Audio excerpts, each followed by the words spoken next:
These are the 12 craziest moments in NFL history.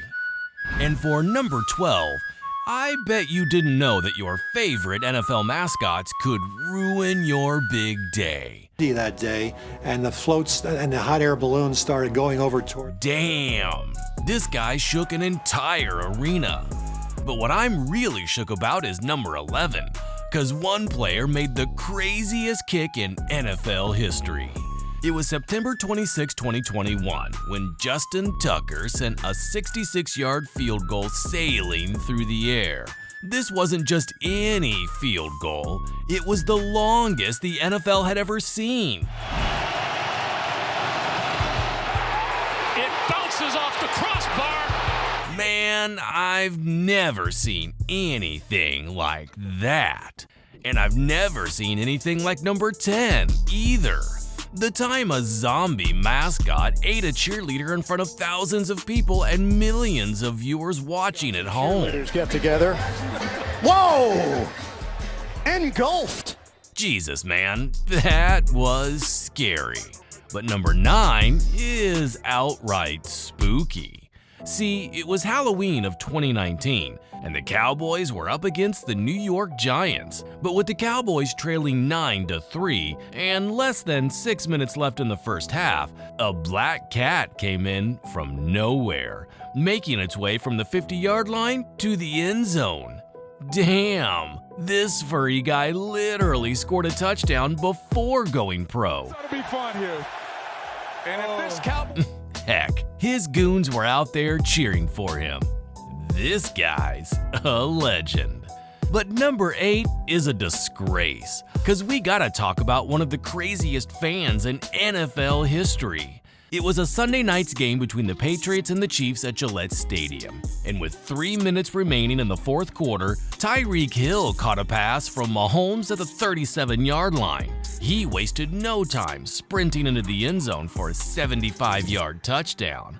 This was Hill's third touchdown of the night, and boy, was he so excited. With the hopes of celebrating the moment, Hill lost it and ran to a barrier between the field and the fans. And just then, this happened. Who threw beer on a Kansas City Chiefs player during last night's game is now facing charges.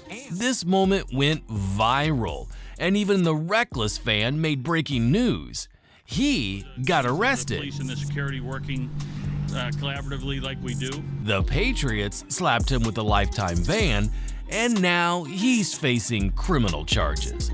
Man, these fans are nuts. But they're still not as crazy as number 7, because sometimes security guards are the worst.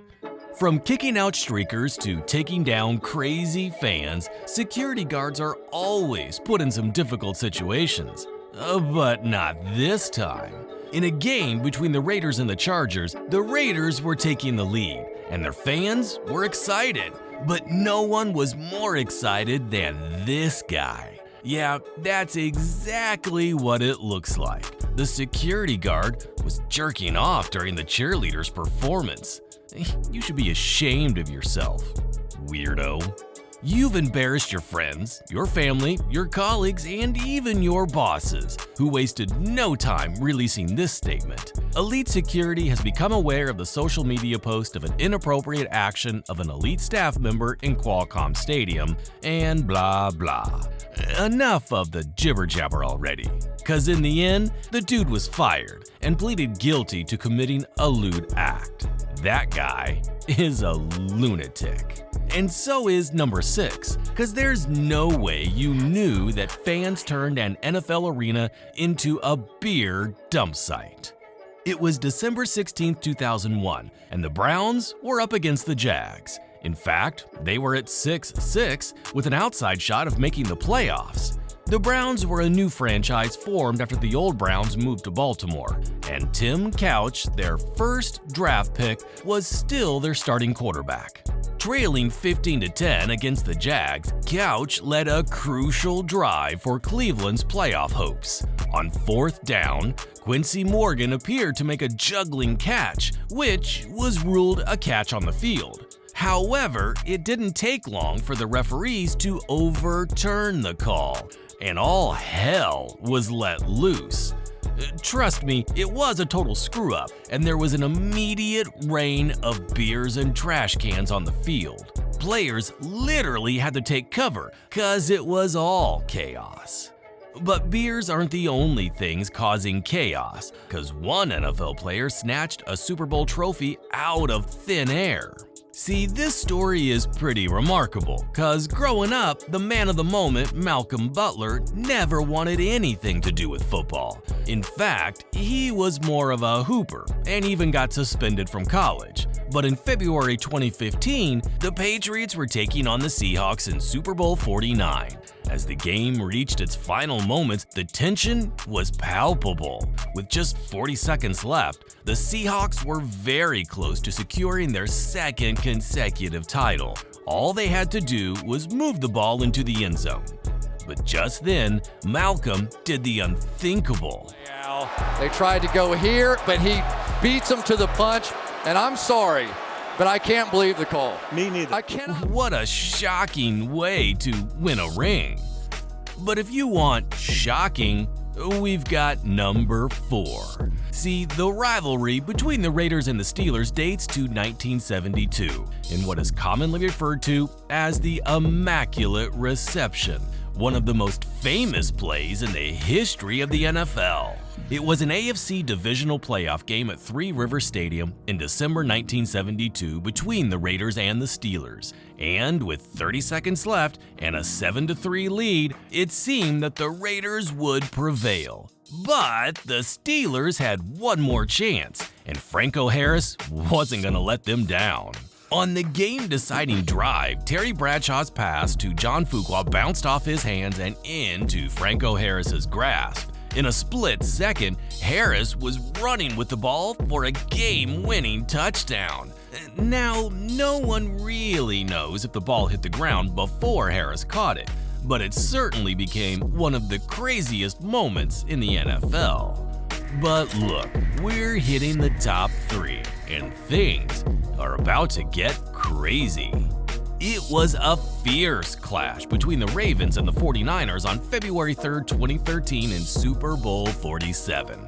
There were over 70,000 fans in the arena, and hundreds of millions were watching from around the world, so everyone was expecting the game of a lifetime. And sure, there were breathtaking moments and clutch plays by quarterbacks Joe Flacco and Colin Kaepernick.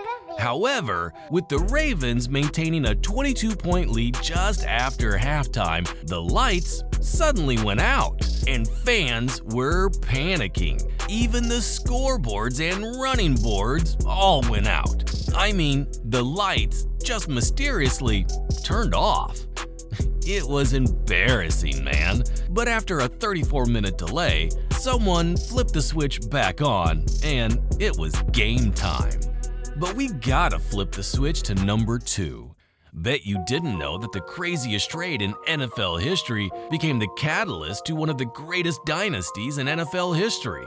See, the Herschel Walker trade involved the Pro Bowl running back Herschel Walker, who had a good season in 1988 with over 1,500 rushing yards. Walker was soon shipped to a Vikings team who believed they were close to a Super Bowl victory, but had to give up 5 players and 6 draft picks in the trade.